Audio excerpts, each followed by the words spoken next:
If you've got one appointment at 2 p.m. and your brain has cancelled the entire day, then I'm with you, because I've had that for 31 years. And I can tell you exactly why it happens. I was diagnosed at 3. I've literally never not had ADHD or known about it. And there's this thing that happens where people go, yeah, but everyone does that. I see it all the time. And they're not wrong. Everyone does forget things, and everyone does procrastinate, and everyone does get distracted. But not like this, right? Not every single day, and not to the point where you restructure your entire life completely around this one thing. So these are the 10 symptoms that no one prepared me for. And for every single one, I'm going to tell you what's actually happening in your brain, because that's the bit that I think nobody ever explains. Finding one song and listening to it 200 times in a row. Not like, oh, I like this song. I mean, it's the only song. Nothing else exists. Nothing else is allowed to play. I'm only going to listen to this song. Pink Pony Club for 3 weeks. That was it. That was the only song in my apartment when I was traveling. And Jess, she does the exact same thing. Exact same thing. But with a different song. So the house is just at war. Constantly battling one side to the other. 2 people with ADHD, both locked onto completely different songs, and neither of us will back down. Now that's called dopamine looping. Your brain has found something that gives it a hit, and it will not let go until it's drained. Every single drop. It's not a preference, it's a chemical lock. I know how this sounds. While we're on music, why do we need the heaviest electronic music on earth just to reply to an email? I'm talking house music or something completely different, and being on the spectrum of lo-fi girl. Stuff that would give most people a headache, and I'm sat there calm as anything, getting more done in that 20 minutes than I did in the entire morning in silence. That's activation energy deficit. Your brain needs more energy to start a task than a neurotypical one. The music fills that gap. It's not distraction, it's actually a workaround.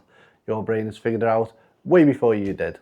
Buying everything for a hobby, you're going to abandon it in 2 weeks. And I don't mean like, oh, I bought a book. I mean going all in, hundreds of pounds, sometimes thousands of pounds, before you even proven if you're going to stick with it. I've got like 7 different cameras, 7. I've got an FPV drone that's cost me $1,000 and I've only flown it twice. I've had it for a couple of months, very frustrating. I've got a different drone I was using for traveling, and since we got back, I think it's been used once. I've got underwater cameras. I don't go into the water unless I'm on holiday. I'm not even joking. Why would I go into the freezing cold water in the UK? This is called novelty seeking. Dopamine chasing. Your brain doesn't want the hobby. It wants the newness of a hobby. The research, the unboxing, the first session when everything's fresh and new. And once the novelty drops, the dopamine drops. And your brain moves on to the next hit. The £1,000 drone was never about flying. It was about buying it and researching it and all that jazz. Losing entire days and not noticing it. Not hours, days. If I'm gaming, days can pass without me noticing, literally days. I'll go rock climbing and I can lose half a day there as well. And the only reason I notice that I've lost time is because, well, the staff have changed. That is a temporal processing deficit. Your brain literally cannot feel the time passing. It's not that you lose track of time. You just never had a track of the time. Everyone else has this, like an internal clock that, ticks in the background. Yours doesn't, it just skips completely. This is the one that I opened with, and it's one appointment at 2 p.m. and the entire day before it is just gone. You're not being lazy, you're not choosing to do nothing. Your brain has looked at that appointment and decided that nothing else fits before it. 5 hours of free time? No, you're not using it. Not a single one of them hours. That's task horizon paralysis. Your brain sees that appointment as a wall and it refuses to commit to anything before it. Not because you're lazy, but because your brain cannot plan around an obstacle that it's, fixated. Saving screenshots of things that you're definitely going to come back to later. My phone currently has about 55,682 screenshots. I said about, and I meant literally. I checked before the video. I cleared them a couple months back because, well, I wasn't even using them, and most of them were from travel, and I just not using them. They're just there.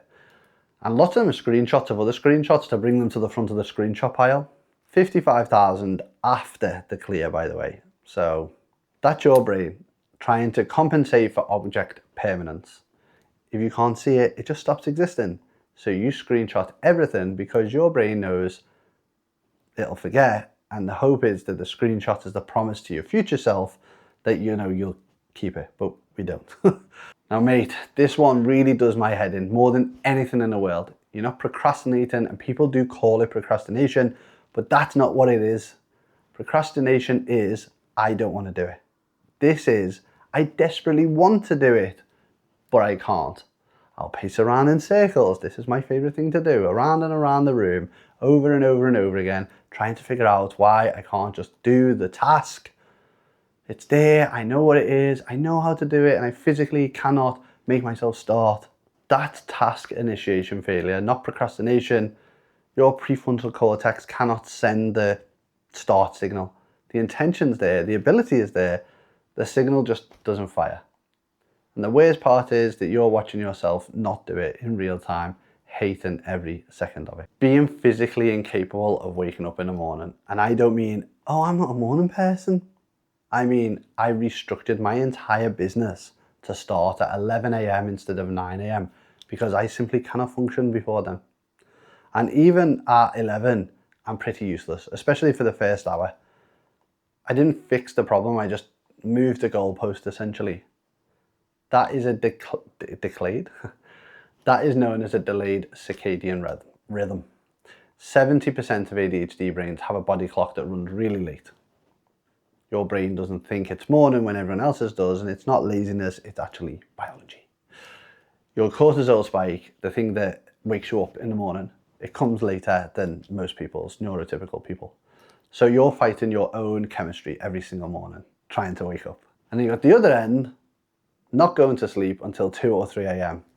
Not because you're doing anything, but it's like FOMO of, just missing out on nothing. I don't know why we do it.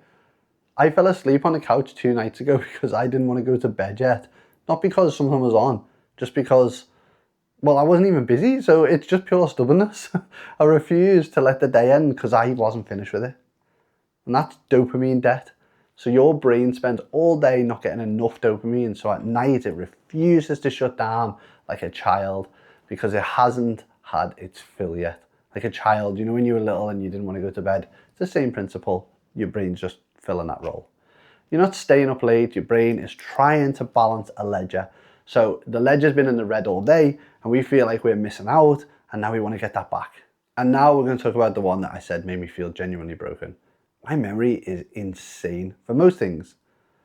But dates, appointments, someone says we need to do this on Tuesday or the 15th is a party, gone, no chance. And it used to make me feel like I didn't care about people, like I wasn't paying attention, and like the people around me just didn't matter enough for me to remember, which is obviously stupid.